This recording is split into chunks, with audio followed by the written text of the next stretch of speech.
Welcome to the deep dive. Today, we are tackling a stack of sources that, let's be honest, offer a genuinely uncomfortable look in the mirror. They really do. We're dissecting excerpts from the analysis, The Essence of Belief is Escape. And if you've read these, you know they offer a pretty brutal psychological take on faith, choice, and, well, responsibility. That's right. And this isn't about theology or, specific dogma. We're really stripping away the spiritual side of it to look at the raw psychological machine underneath. The thing that drives us to seek external guidance. Exactly. Whether that guidance is from a god, a political guru, or even, a fortune teller. And the central premise is, it's really provocative.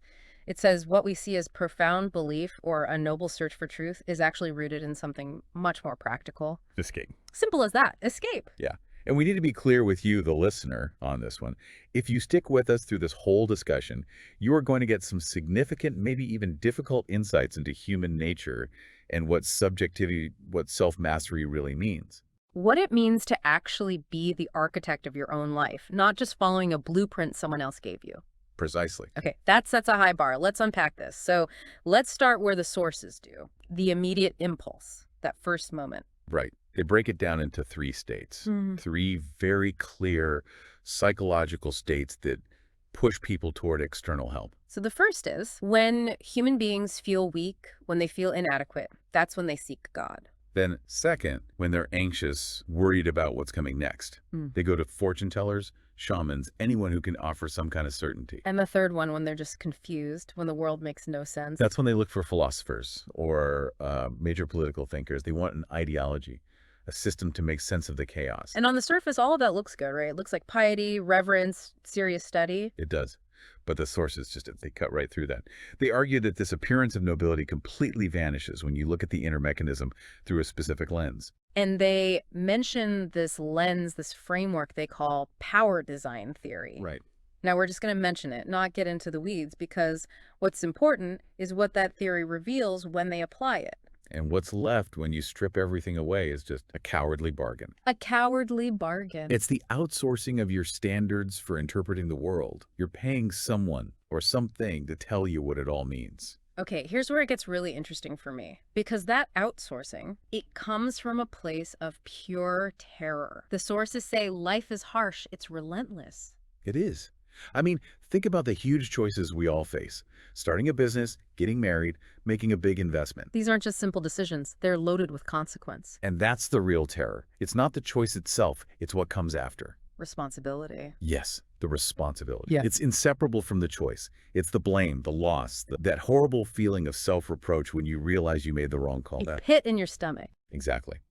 And the source argues that this weight, this crushing responsibility, is a fear as terrifying as death itself. It's paralyzing for people. So to get around that paralysis, humans came up with what the source calls an ingenious trick. It's a psychological defense mechanism, basically. It's the ultimate abdication. You just surrender. You give up your sovereignty, your authority to make the final call to some external entity. To God, to fate, to the party, the guru, whoever. And in that moment, you've basically bought yourself an insurance policy against guilt. Which brings us to the payoff. It's the sweetness of the excuse. The anecdotes they use for this are so clear. They're perfect. So take the religious person who starts a business and it just fails completely. A total disaster. Right. If they took full responsibility, the shame would be unbearable. But because they outsource that decision, the failure gets reframed. So it's not, I failed because I made bad choices. No. It becomes, this was a trial sent by God, or the Lord's will be done. All of a sudden, the personal blame, it just evaporates. And the same thing for the person who believes in destiny. Right. Their relationship falls apart. Yeah, they don't have to think, maybe I was the problem. Instead, it's, oh, it was a bad year for my star sign, or it just wasn't meant to be. The moment you hand over that power, the responsibility for failure just vanishes with it. But I have to ask, is that really fair? If someone finds real peace in their faith after a failure, is it right to just call that a cowardly relief? It's a critical question, and the sources have an answer. They argue that the main psychological result isn't salvation. What the person acquires instantly is an excuse. So the peace they feel isn't divine. The peace they feel is the relief that I don't have to be responsible for this.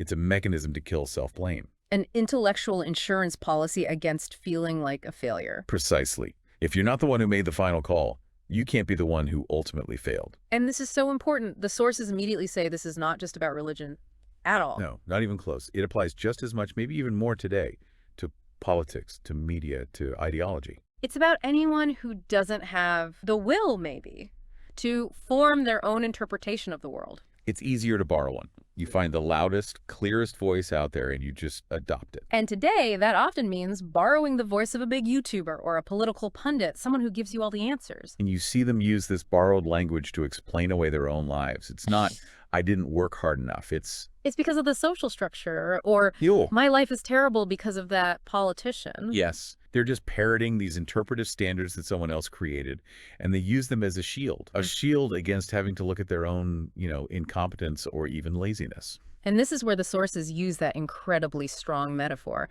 This state of dependence is nothing less than a colony state of the soul. A colony seat of the soul. Yeah. Think about what that means. It means you're not in charge. The power, the process from your own mind are being extracted by some external force. Exactly. Your soul is a colony, which means you're not sovereign. Your true master is somewhere else. It's in an ideology, a news broadcast, an ancient text. You have voluntarily leased out your own mind. So after all that pretty brutal critique, what do we do? How do we reclaim that sovereignty? Well, this is where it all comes back around. The central argument is that the essence of this kind of belief isn't truth, it's just our own weak dependency, our need to run away from the pain of making a real choice. But the truly strong person, the sources say, they operate completely differently. Right. This is the big contrast. The genuinely strong person doesn't pray for a clear path. They design their own. They design it. They build it themselves, knowing it might be flawed, but it's theirs. And the truly free person doesn't look to the stars for answers. No. They make their own decisions. Yeah. And they own the outcome, whatever it is. Which leads to the final command, really, from the sources. You have to reclaim your standards of interpretation, that internal compass you handed over to God or to an ideology or to some guru. Take it back. It's yours. Because the ultimate freedom, the thing that separates the master from the servant, is when you can face a total catastrophe, a real failure, and look at the wreckage and say, I chose this. the consequences are mine. At that point, you stop being a servant to any system. You become your own master. True strength isn't finding a shield. It's internalizing your choices. All of them. So the path to self-mastery is paved with the pain of responsibility. There's no way around it. That's the price of being free. And for you listening, we'd encourage you to really think about this. What are your own outsourced criteria? Which big life decisions have you maybe handed over to someone else, just to avoid that burden? Ask yourself this. If the relief you feel after a tough choice comes not from your conviction, but because you know you have an excuse ready, it was fate, it was the economy, it was their fault, then maybe you're not truly living. Maybe you're just existing in a state of comfortable avoidance. And this deep dive is an encouragement to test that boundary, to stop avoiding and start designing. Thank you for joining us for this essential deep dive. We'll see you next time.